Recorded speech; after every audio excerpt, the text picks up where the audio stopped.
From the Cronkite studios in downtown Phoenix, this is Cronkite News. President Trump holding a Keep America Great rally in Phoenix tomorrow. Everything you need to know about his visit to the Valley. Plus, cast members in a local play depicting the story of a dreamer invite Trump to see their show. And how some undocumented students struggling to pay tuition are fighting for change. Cronkite News starts now. Good evening and welcome to Cronkite News on Arizona PBS. I'm Stephanie Rodriguez. And I'm Sean Rice. Thank you for joining us. President Trump will be in the Valley tomorrow for his Keep America Great rally.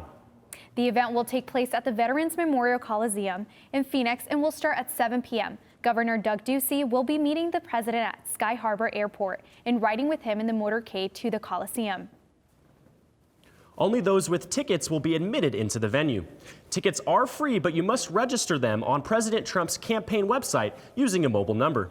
There is a limit of 2 tickets per phone number. And if you're planning on attending the rally, there will be strict security measures. No weapons, signs, or alcohol will be allowed on the property. The Arizona Department of Public Safety says free speech areas will be set up away from the fairgrounds on 19th Avenue and Monte Vista Road, and on 19th Avenue and Encanto Boulevard. Taking a look at your parking for the rally. Event parking will open to the public at 6 a.m. and attendees can enter the Coliseum starting at 3 p.m. Parking will be available within the lots of the Arizona State Fairgrounds, as well as the parking lot west of 19th Avenue, south of Encanto Boulevard. There are only 2 entrances for people attending the rally, one at 19th Avenue and Monte Vista, and the other at Encanto Boulevard, east of 19th Avenue. DPS is asking attendees to plan for long lines and heavy pedestrian traffic. This deficit has now forced the city to decide what the future of recycling will look like. Cronkite News reporter Isabella Holsizer is outside City Council chambers with the latest. The Phoenix City Council is working to change the way they manage recycling costs. After several public hearings, the council has voted to move forward with a plan to increase the way that you pay to recycle. The debate has been ongoing. Breaking news, we have an update now to the City of Phoenix recycling vote. In a vote of 7-2, the Phoenix City Council has approved a 24% increase in monthly recycling charges. That means Phoenix residents will pay roughly $6.40 more to keep the recycling program. The fee will be phased out in the next 2 years. Americana will be playing at the Phoenix Theater until February 23rd. At the digital desk, Delaney White, Cronkite News. Undocumented students, DACA recipients, and their allies from around the Valley today joined to get their voices heard at the Arizona State Capitol. Students are advocating for in-state tuition for those known as Dreamers. They say the cost of fees can make all the difference for young people fighting to finish their education. Cronkite News reporter Alexa Fuenmayor traveled to the Capitol to learn more. Alexa? Over 300 high school and college students met with state senators and representatives on both sides of the aisle with one mission in mind: to get in-state tuition for any Arizona high school graduate, regardless of immigration status. The state prison in Florence will be shutting down operations and moving its inmates to other state and private prisons around Arizona. It's to decrease the town's population and state funding.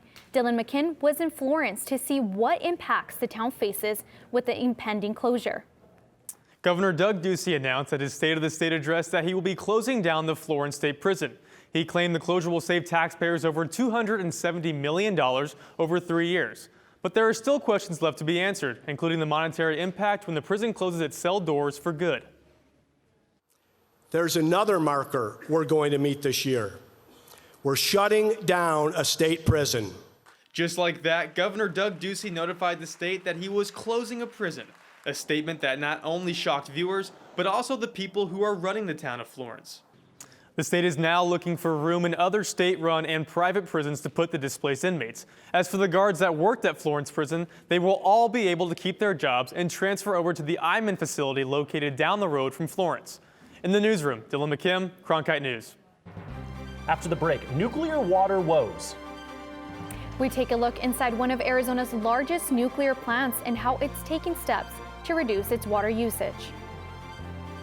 And the coronavirus could affect more than just your health.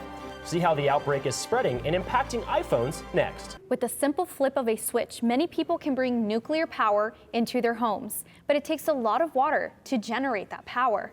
Cronkite News reporter Madison Staten explains why the Palo Verde nuclear plant is trying to reduce the amount of water it uses. The nation's largest nuclear power plant sits in the middle of the desert, about an hour west of Phoenix.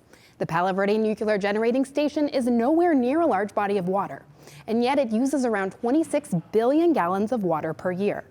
Now, the facility is trying to reduce its use of wastewater. Water is critical for keeping the largest nuclear generating station in the country running. The sports world continues to mourn the loss of one of the greatest basketball players to ever set foot on a court, Kobe Bryant. Rob Werner has more on the impact the Laker great had on the women's game.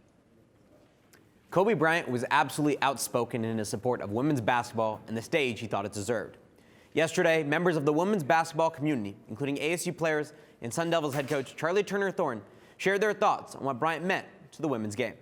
It's been going on for nearly a half-century. Anti-abortion groups descending on Washington every January to protest Supreme Court's Roe v. Wade ruling that recognized a woman's right to an abortion. But this year, marchers say things are maybe looking up for their cause, as Cronkite News reporter Gabrielle Collage reports from our Washington bureau.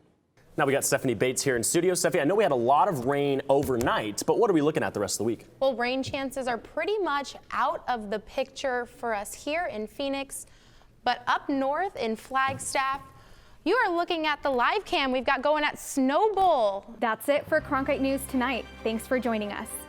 For top Arizona stories anytime, go to cronkitenews.azpbs.org.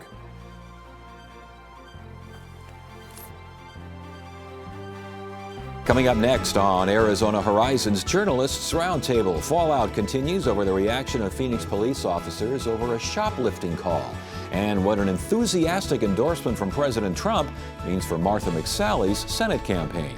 Those stories and more next on the Journalists Roundtable. Good evening and welcome to Arizona Horizon's Journalists Roundtable. I'm Ted Simons. Joining us tonight, Lori Roberts of the Arizona Republic and Jim Small of the Arizona Mirror. Maricopa County Attorney Bill Montgomery was among those interviewed today for a seat on the state Supreme Court. This was a process, Lori, to fill out yet another vacancy. And yet again, County Attorney Bill Montgomery giving it a shot. Did he make the short list? I am shocked, just shocked, I have to tell you, yes, he made the short list. We interviewed Democratic U.S. Senate candidate Mark Kelly. He joined us in studio for a wide-ranging interview. We have some sound bites here, some excerpts from the interview I want to run and then get your guys' opinion. We started by asking him about, the party politics and partisanship and such, and he emphasized his independent streak. We have some serious problems. I don't see Washington, D.C. solving the issues that are facing this country. See, record levels of partisanship and polarization. I think Arizona needs somebody in the United States Senate who is independent, who will represent the folks here in Arizona in an independent way. And Mark Kelly also emphasized that he's not a politician. I look at myself as a problem solver. I had to solve difficult, complicated problems with people from other countries and other political systems, other backgrounds. And I think I can take that experience and bring a little bit different approach to Washington, D.C. We will look at efforts to get electricity to underserved areas of the Navajo Nation. Wednesday, spending by tourists in Arizona hits a record high. Thursday, an interview with former Maricopa County Supervisor Mary Rose Wilcox. And Friday, we are back with another edition of this here Journalists Roundtable.